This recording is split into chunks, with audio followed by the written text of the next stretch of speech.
So when it comes to the equity fund, Mhm. we will cover up to 80% of the purchase price.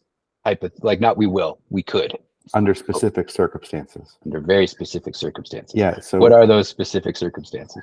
need and merit, Okay. right? The fund is designed to be an enabling capital contribution, right? To create transactions where, in absence of the fund's participation, the transaction wouldn't occur, right? It's not designed to minimize someone's capital in a deal just because they want to see a like big fat 3-figure IRR on their model. Right. Right. I'd rather finance, 3 or 4 really super qualified people who can and should, right, own a business, rather than, one person who has plenty of money could totally do it themselves. It just chooses not to. Right. It's not designed for that. It's designed to increase the opportunity pool to get more people to be business owners. So when an AE goes through the process, they find a business they want. They come to you and they present a business plan, basically, right? What does that process look like from the AE's side and your side? Yeah. So the equity position is much riskier than the debt. And because of that, we have to be really careful with how we deploy that capital. And we need to make sure that the AE is very clear and very specific about how they're going to operate the business and why they should be the owner of that business. We also want to be very clear on what is the expected output on why we're doing the ACE program, right? So I tie the investment by the fund into a company with this, I call it the de-risking event of going through that 6-month ACE framework program. What specifically are we going to do during that 6 months that de-risks the equity investment? Because at the end of the day, if it doesn't go well, the banks are going to get all the assets, not the equity guys. So the loan takes essentially all the collateral off the table. All the equity guys have is the promise of a successful future and the benefit of the residual, benefit of operating the business. That's it. So we just want to be very clear that we've got the right, we're in the right business. We have the right solution set. We're applying the right value add activities, and that the AE is actually thought through all of this. And we have a concise but detailed business plan on exactly what's going on. And what the nice thing is, if I would argue that the needs of the transparency requirement and the understanding of the go forward plan by the equity investor is a bit more intense than the SBA business plan. So if an AE kind of shoots their presentation style at the equity investor level, they'll automatically knock the socks off any SBA lender. Right? I mean, that's the key thing. I've seen some pretty lean SBA qualified business plans. And you can get those through. And if you're just investing your own capital, God bless, right? Go for it. But if you do put the work in and have the discipline to have a more complete view of your business plan, it'll just do much. What it does is it instills confidence in your investors, and it will have an effect on the cost of capital charged through the equity investment. It'll have an impact on the structure of that investment. So it's just, we have to be really clear on why are we buying it and what are we going to do with it? Like how you got to be as clear as possible with that. You got to get beyond I want to own it or it'd be cool to own it. It's really got to be, I'm buying it so I can do these 3 or 4 things. And these are the resources that I'm bringing to bear to execute that. This is the timeline that's going to take to hit those milestones. And this is what we're going to do with it.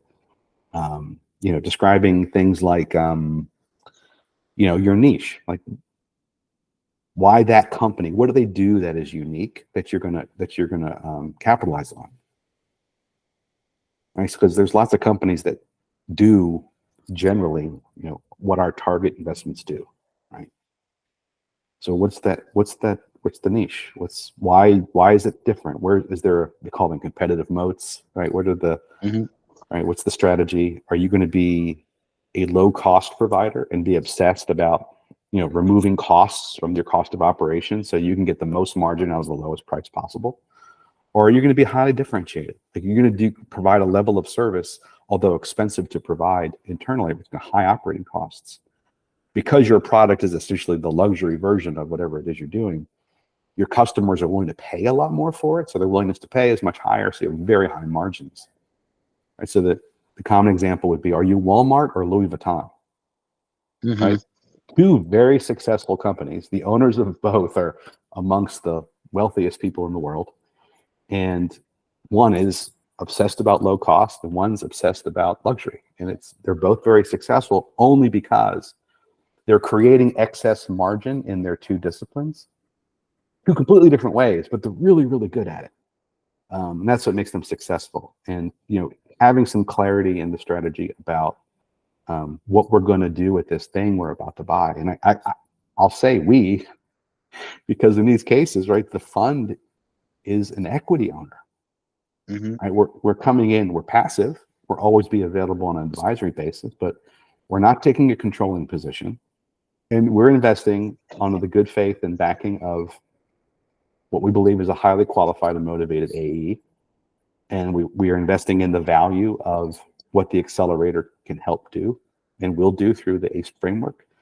But at the end of the day, right, we just need to trust and know that the next owner is a good steward of those assets and has a plan on how to grow, right, and how to be successful. So the more clarity we have, the better it goes for everybody. And I know that there's specific industries that the equity fund is more likely to back. What are those industries? And, I know that a lot of it's like, a landscaping company, it's a much lower barrier to entry for competitors, for example. So it's a riskier investment. So that might be something that you wouldn't back. But yeah, so this is a nebulous area. Okay, Mm-hmm. So when I go out to the capital markets and I'm talking to LPs and asking for their money and do basically what I want with it as an investor for the next 10 years, right? It's a 10-year fund. I have to put some guide rails around how those investments will be made. So I have to define what the fund scope is. Right? So I'm talking to investors about, these are the kinds of target businesses we're looking to underwrite. And it's not a blank check of give me money and I'll decide what I'll do with it later. You got to write, you got to put it down on a piece of paper.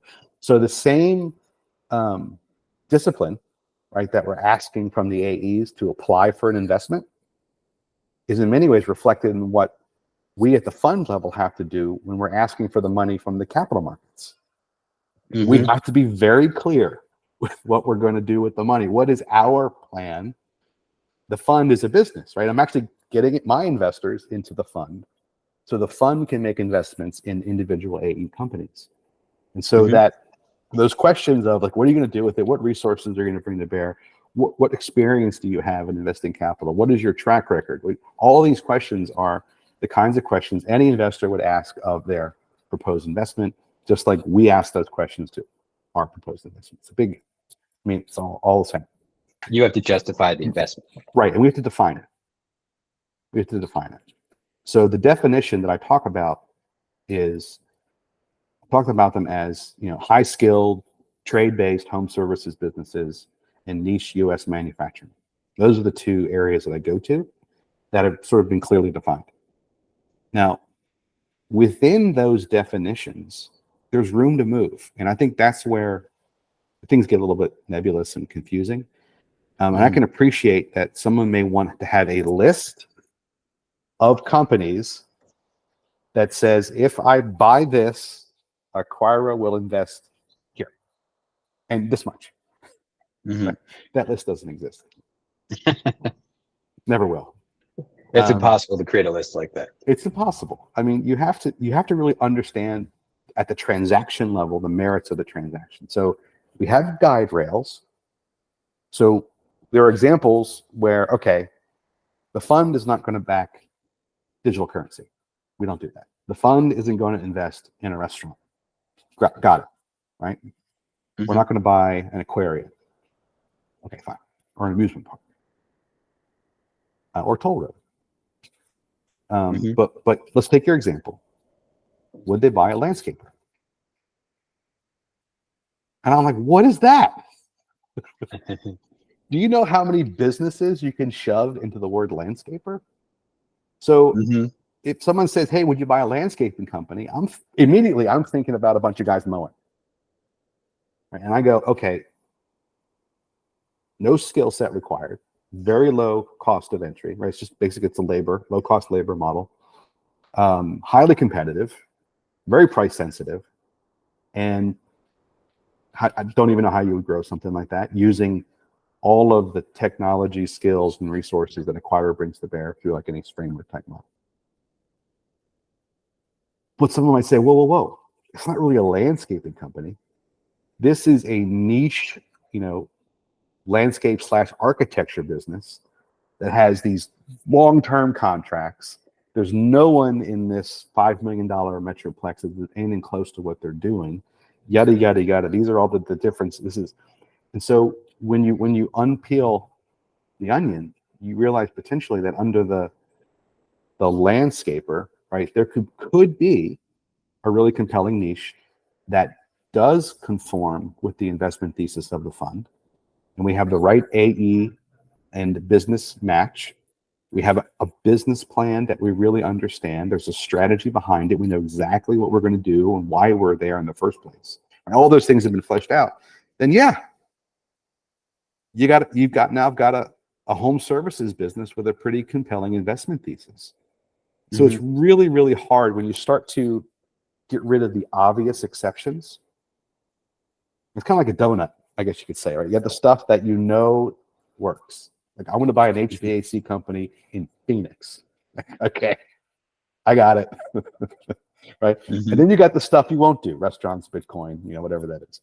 So you got this ring in the middle of like, is just, you don't know, right? It could.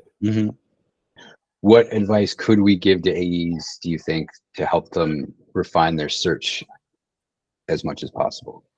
Look, start with the middle of the donut. Right? The middle of the donut is things that obviously apply. So on the investor deck, I actually use the word plumbing, HVAC, and electrical. Right? So those are going to be safe companies. Will 100% of those qualify? No, because there are probably some versions of those that that are terrible, and we wouldn't even want to invest in because there's turnarounds or there's lawsuits going like all over the place. So just because it has that doesn't mean it's a guaranteed deal. We also talk about niche manufacturing. I actually talk about CNC, prototype fabrication, aerospace, military, welding, niche welding operations, those sorts of things that are very difficult to offshore, for example. Right? There's a defensive moat in that the kinds of things you're making, example, most traditionally in defense and aerospace, you're fabricating prototypes for would be protected, trademarked, and sometimes secret projects. Those don't get outsourced outside the United States. And those are really great businesses to invest in. So that's kind of the simplest view. And as you color out beyond that, you have to use judgment as an AE and start a conversation with Acquira about where your search passion is leading you. And so to make sure that if you are on this journey fully dependent on some kind of an equity contribution from the fund, don't do this alone. It really needs to be a collaboration, because at the end of the day, now you have to bring fundamentally 4 parties together, right? The searcher themselves, the AE, the accelerator, the fund, and the seller of the business. Right? You're looking for alignment now from 4 parties. And if you keep probably the most important part of the equation out, which is your capital sources, out of the equation for some time, you might get caught off guard. And that's why the investment committee is really important. That's why working with your coach is really important. So that we're having a constant dialogue about what is the pipeline, what are the kinds of companies that are coming up, what are the specific talents and, passions of each AE, so we can, get the right match. I mean, there's a lot of variables you have to put together, and it will never be a checklist when it comes to tell me before I start a guaranteed path to a solution. That just doesn't exist. Right? That's why this is hard. That's why, people come to the accelerator, so they have a framework for success, because, the team has seen so many variables across so many deals. Right? We can guide, right? We can nudge, right? We can point to like a general area and say, I think your search should go that way, but we never are going to be able to say, do A, B, and C, and D, E, and F are a guaranteed outcome. That's the risk of searching. And honestly, after you close, that's the risk of operating a business, right? Because we're going to say, hey, we've learned that in most cases, if you do ABC, after you own it, you're going to be successful, but I can't guarantee it. That's why there's risk. That's why we have to do all this research. And we've seen the gamut of businesses and searches and everything. So so much. And I think your point about listening to the investment committee and listening to your coach, I think, is very important. Yeah, absolutely. Because as you go through each of the gates, right, we're getting more serious, right? So the AE especially is committing themselves to more and more expenses.